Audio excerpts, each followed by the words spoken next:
There is no doubt that the Riot's new FPS game Valorant has had the most successful closed beta launches for an FPS game in a very long time.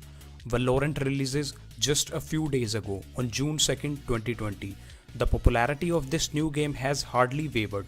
Even on the launch day after a few hours of release, Valorant servers went under maintenance and gave players multiple error windows. Well, servers soon got packed as soon as they went back live. Well, the game's resemblance to both CSGO and the Overwatch has driven players from both the games to try their hand out in Valorant. However, even with all the similarity, there is enough room for the game to make the difference and not just a lame ripoff, but rather a competitor to both these FPS games.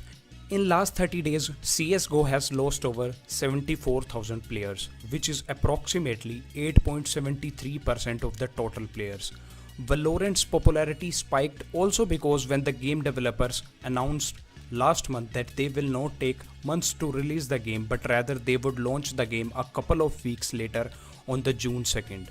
According to Steam charts, right after the announcement, CSGO recorded its first drop in players since October 2019. Still, CSGO pros shifting to Valorant was indeed one of the biggest reasons why players' base was so bent on taking up the new shooter. There are many other reasons as well which are worth to consider and where CSGO and other FPS games are lacking and struggling to combat, that is hacking. Hacking is far most the biggest bug for players and the game developers as well. Making and using hacks feels like a pandemic that the community can never really rid itself of. The problem has gotten so out of hands that for those who play by the rules, it often feels like Valve is never really doing anything about it. So in contrast, when Valorant's Vanguard does not just ban accounts but the hardware ID of the hacker user itself, this comes as a positive sign according to many players. Despite the exponential success of Valorant, CSGO still has incredibly large player base.